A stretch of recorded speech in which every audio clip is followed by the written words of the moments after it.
Genesis Kapitulo 41, Ipinaliwanag ni Jose ang panaginip ng Faraon. Pagkalipas ng 2 taon, nanaginip ang Faraon na nakatayo siya sa pampang ng ilog ng Nilo. Sa kanyang panaginip, biglang may umahan na 7 maganda at matabang baka na kumakain ng damo. Maya-maya may umahan din na 7 pangit at payat na baka, nilapitan ng 7 pangit at payat na baka ang 7 maganda at matabang baka, at kinain. At nagising agad ang Faraon. Muling nakatulog ang Faraon at nanaginip na naman. Sa kanyang panaginip, nakakita siya ng 7 uhay na mataba ang butil na sumulpot sa isang sanga. At sa sanga ring iyon, sumulpot ang 7 uhay na payat ang butil na natuyo dahil sa mainit na hangin na galing sa silangan. Kinain agad ng mapapayat na uhay ang 7 matatabang uhay. At nagising agad ang hari. Akala niya totoo yun pero panaginip lang pala. Kinaumagahan, litong-lito ang isip ng Faraon tungkol sa mga panaginip niya, kaya ipinatawag niya ang lahat ng salamangkero at matatalinong tao sa Ehipto. Sinabi niya sa kanila ang mga panaginip niya, pero wala ni isa man sa kanila ang makapagpaliwanag kung ano ang kahulugan nito. Pagkatapos, lumapit ang pinuno ng mga taga-silbi niya ng alak at nagsabi, "Naalala ko na po ngayon ang mga kasalanan ko. Hindi po ba't nagalit kayo noon sa akin at sa pinuno ng mga panadiro? At ipinakulong niyo po kami sa bahay ng kapitan ng mga gwardya sa palasyo. Isang gabi noon, nanaginip kaming dalawa, at magkaiba po ang kahulugan ng panaginip namin. May kasama kami roon na binatang Hebreo, na alipin ng kapitan ng mga gwardya sa palasyo. Sinabi po namin sa kanya ang panaginip namin at ipinaliwanag niya sa amin ang kahulugan nito. Nagkatotoo ang sinabi niya tungkol sa amin, pinabalik niyo po ako sa trabaho ko at ipinabitin ninyo sa puno ang bangkay ng kasama ko." Kaya ipinatawag ng Faraon si Jose, at pinalabas siya agad sa bilangguan. Pagkatapos siyang gupitan at ahitan, nagpalit siya ng damit at pumunta sa Faraon.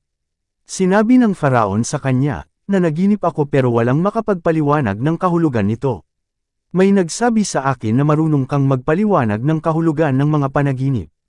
Sumagot si Jose, "Hindi po ako, mahal na hari, kundi ang Diyos ang siyang magbibigay ng kahulugan ng mga panaginip ninyo para sa ikabubuti ninyo."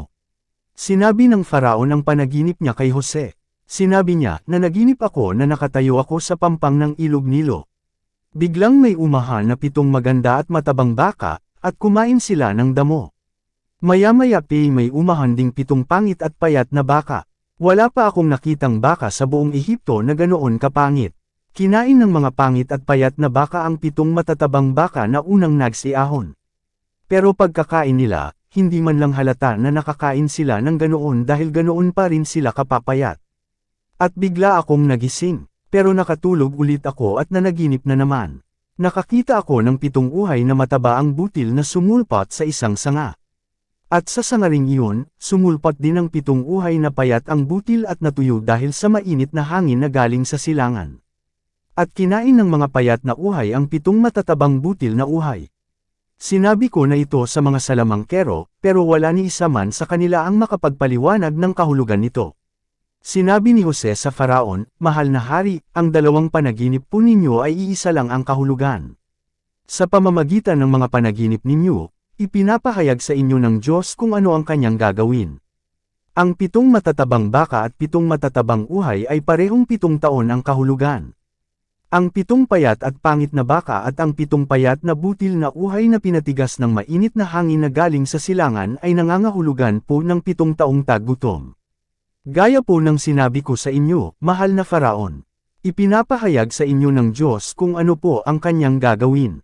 Sa loob po ng darating na 7 taon, magiging labis ang kasaganaan sa buong Ehipto. Pero susundan po agad ito ng 7 taon na taggutom, at makakalimutan na ng mga tao ang naranasan nilang kasaganaan dahil ang taggutom ay nagdulot ng pinsala sa lupain ng Ehipto. Matinding taggutom po ang darating na parang hindi nakaranas ng kasaganaan ang lupain ng Ehipto. 2 beses po kayong nanaginip, mahal na Faraon, para malaman nyo na itinakda ng Diyos na mangyayari ito at malapit na itong mangyari.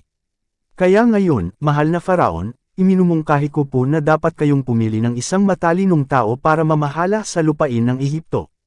Maglagay din po kayo ng mga opisyal sa buong Ehipto para ihanda ang lugar na ito sa loob ng 7 taon na kasaganaan. Sa mga panahong iyon, ipaipon nyo rin po sa kanila ang lahat ng makokolekta ninyo galing sa mga ani at sa ilalim ng inyong pamamahala, ipatago po ninyo sa kanila ang mga ani sa mga kamalig ng mga lungsod. Ang mga pagkaing ito ay lalaan para sa mga tao kapag dumating na ang 7 taong taggutom sa Ehipto, para hindi sila magutom. Ginawang tagapamahala si Jose sa Ehipto. Nagustuhan ng hari at ng kanyang mga opisyal ang mungkahi ni Jose.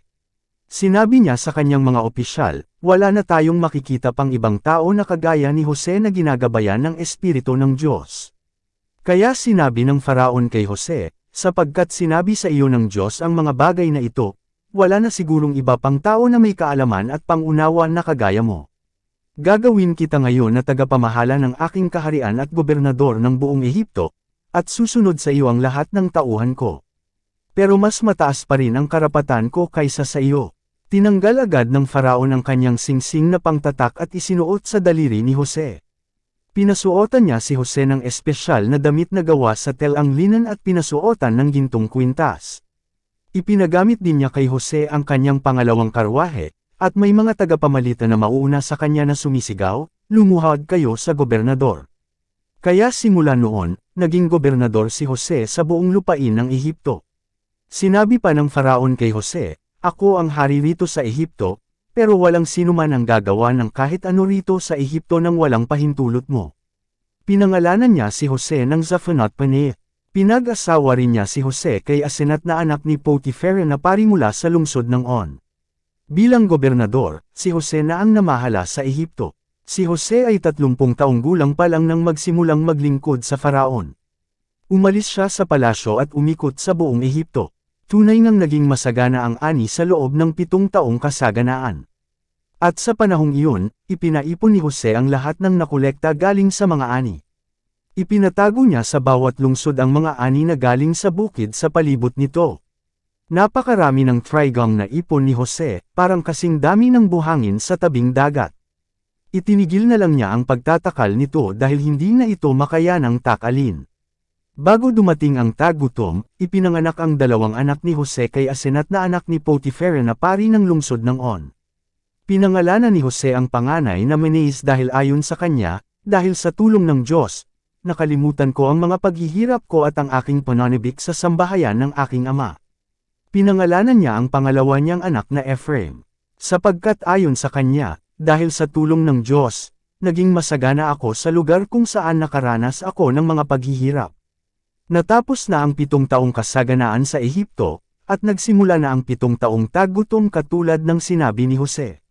May taggutom sa iba't ibang lugar pero may pagkain sa buong Ehipto.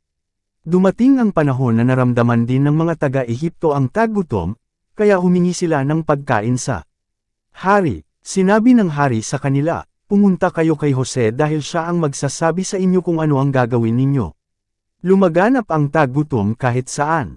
At dahil sa matinding taggutom sa buong Ehipto, pinabuksan ni Jose ang lahat ng kamalig at pinagbilhan ng pagkain ang mga taga-Ehipto. Pumunta rin sa Ehipto ang halos lahat ng bansa para bumili ng pagkain kay Jose dahil matindi ang taggutom sa kanilang bansa.